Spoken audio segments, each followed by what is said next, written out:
Welcome to Networking RX, a podcast devoted to helping business professionals like you enhance your networking skills in order to become more proficient giving and receiving quality business referrals and improving the overall quality of your life and the lives of those around you. The Networking RX podcast is a production of AmSpirit Business Connections, an organization whose mission is to empower business success through networking. Well, let's see how this goes. I'm not at my normal office studio setup, if you will. I'm actually remote. Doesn't matter, but hopefully it sounds the same. If it's a little off, that's the reason. At any rate, years ago when I was working in public accounting, it was my first year in public accounting. I was a tax consultant, and we had a rather large project that we worked through the busy season. There was a client that we had that had 600 separate partnerships. It was a real estate syndication. It was back really taking advantage of tax loopholes that were largely closed during the Reagan administration. But it allowed people to create these, I guess it really doesn't matter. I don't want to get into the tax stuff. But there were all these partnerships, and each of those partnerships had to have a return. So 600 tax returns had to be completed and then reviewed. And I was part of the review side. We had a whole team of people who were was very production oriented. We were off-site, out of the office. 600, you figure, 20 pages a piece, these tax returns. They're large with depreciation schedules and all that. 600 times 20 pages, just a lot of paper, right? So it was very production oriented. It was a lot of work. It was certainly 6 days a week. We weren't working full days Saturdays, but you would get 10 hours during the week, and then you might get 6 on the weekend, just kind of plowing through all these returns. And that's assuming they went well, because sometimes they didn't and had to get sent back and redone. But at any rate, it was a lot of work, and they had this practice on Fridays of, we're going to go to lunch on Fridays. We'd pick a place to go to lunch, and they weren't fancy places we would go to, Applebee's. There was probably 10 of us on this team of production and review, and so we would go and grab a table and have lunch together, which is kind of a perk of the long hours and being out of the office. And so at any rate, the first time I went on one of these lunches, lunch is ending, and all of a sudden all the servers are coming out with this cake with a candle in it singing happy birthday to me. Well, the problem was it wasn't my birthday. My birthday is February 26th. This was somewhere probably in early February, and I was like totally taken back, and I'm like, no, it's not my birthday. It's not my birthday. And I actually pulled out my wallet. They're still singing, it's not my birthday. Look at my driver's license. It's not my birthday. And everybody laughed at me because it was really just kind of prank that they played on people as a way of getting dessert. It was a rather big cake, and everybody got a piece of cake, and so it was kind of a way to tell the bosses, yeah, we celebrated Frank's birthday. So it could all be expensed, if you will. But the interesting thing of that was, in my mind, it related to today's topic, just how adamant I was to correct people. You're wrong. It is not my birthday. So what got me thinking about that, I was watching a YouTube video with a former guest on here, Chase Hughes. He's a body language expert, and one of the things that he talked about in this video was elicitation. And what elicitation is, it's a subtle strategic conversational technique that's used to draw out information without direct questioning anybody. And what it does is it leverages the natural human tendency to correct or elaborate. So it's a way to coax people into sharing what they know without asking them direct questions. Again, I shared when my birthday is just simply by people declaring happy birthday. Well, wait a minute, it's not my birthday. And so it's very useful in getting people to share, getting people to talk, without asking questions. A lot of times, you'll ask people questions and they kind of clam up because they're like, okay, why is this question being asked of me? You know, how many people do you have on your team? Why do you want to know? Whereas if you just said, wow, you must have a huge team working with you, somebody is going to be more compelled to answer the question. And so, to me, it's fascinating how these sorts of things work. And there's lots of, different ways of doing it. One is the need to correct, right? Like me. No, it's not my birthday. It's not my birthday. People tend to try to correct something when the information is off. It doesn't work all the time, but I mean, if people are guarded about things, but if it's just kind of, if somebody thinks it's an innocent mistake, they're going to try and correct it. Even if whatever's saying is just a harmless false statement. So Chase Hughes, he has a couple examples. He used a couple examples in his narrative. One of the things, or in his YouTube video, he said, if he went to somebody and said, I heard Whole Foods raised its wage to $26 an hour. Congratulations, that's amazing. You're making $26 an hour. Well, the employee is going to be like, are you kidding? I only make $18 an hour.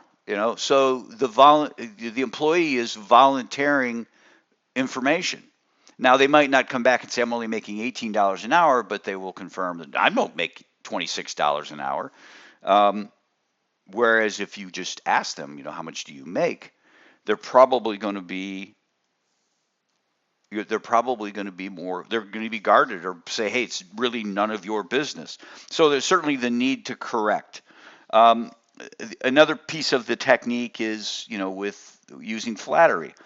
Complimenting somebody can lead them to sharing more, which can serve to confirm and also keep good vibes flowing. Wow, that was, that speech you gave, that the project you guys completed was totally amazing. That's just amazing how you guys pulled that off.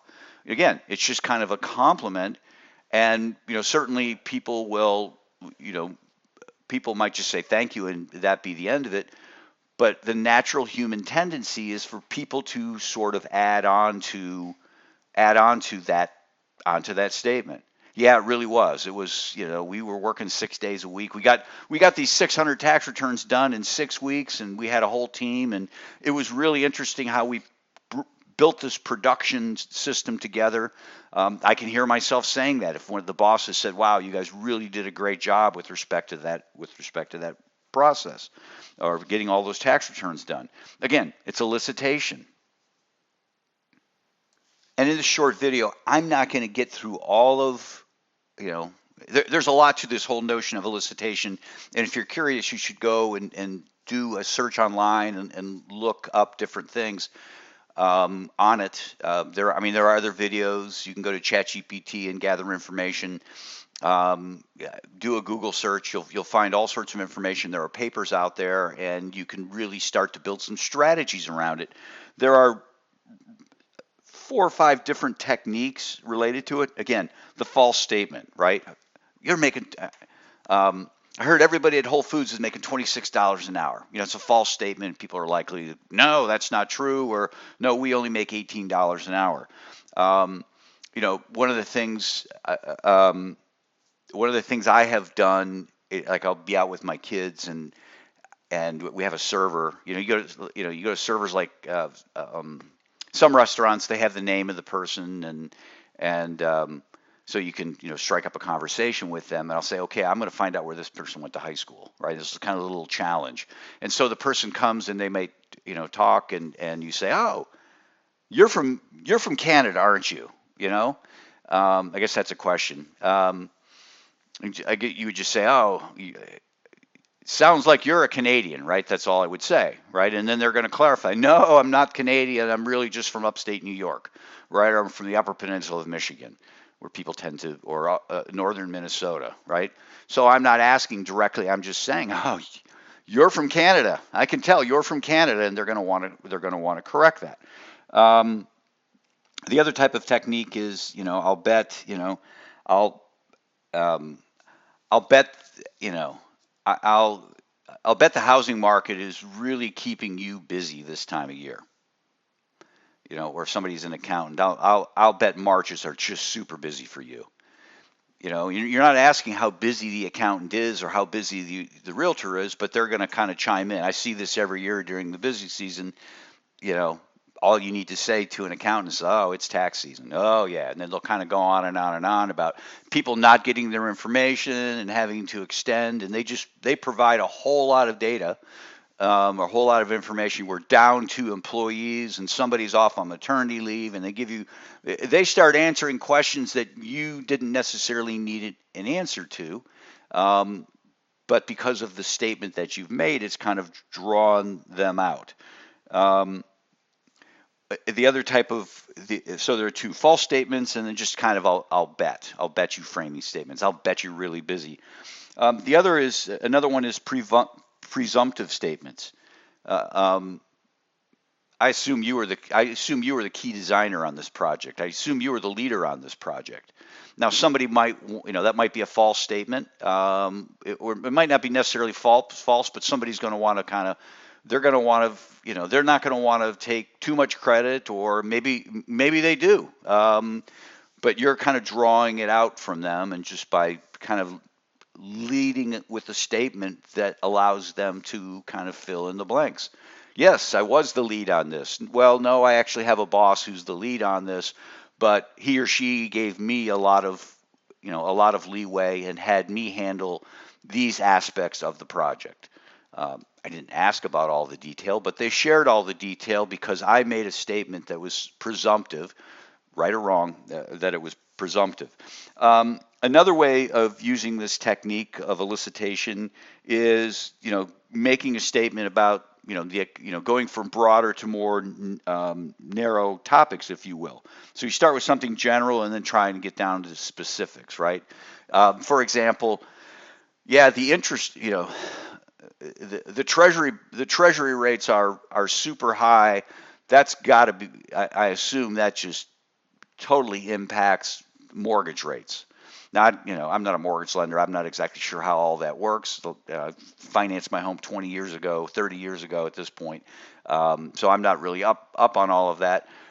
But a mortgage lender is going to chime in, and they're going to say, well, really what you need to be looking at is this, this, or this. Again, they're going to be sharing information, and you're not really asking them a question. You're just kind of throwing out a statement, and they just feel this need to fill in the blanks. The other thing that is useful is just sharing about something. This technique of elicitation is called mutual interest building. And I see this a lot of times with people who have served in the armed forces. Somebody will just offer up, well, I was deployed to Iraq, this part of Iraq. And you don't even have to ask where the other person was deployed. They're just going to kind of fill it in. Oh, I was actually in the Navy, and we were at sea for, however many weeks. And all of a sudden they're just kind of filling in. And, from there, they're going to, the first person is then going to say, well, my job was to do this, and they're going to fill in what their job is. You're not really necessarily having to ask questions. You're just making statements. So again, here, 15 minutes, 20 minutes time. I'm not going to be able to do a whole course on elicitation. Well, mainly because I'm not an expert. But what I wanted to share is just that there is this strategy out there. This is strategy that you can use to get people to share information without asking questions, but just simply making statements and relying on the natural human tendency to correct or elaborate on things that you've said. So think about it, give it a try. Thanks for joining us on the Networking RX podcast. Please put what you've learned into action today and let us know if you have questions, comments, or ideas for future topics. You can email them to us at podcast@amspirit.com. That's AMSPIRIT.com. Finally, so you never miss an episode, be sure to subscribe to the Networking RX podcast through iTunes, Overcast, or however you receive your podcasts. Now get out and network with someone. The Networking RX podcast is the copyright production of AmSpirit Business Connection. All rights reserved.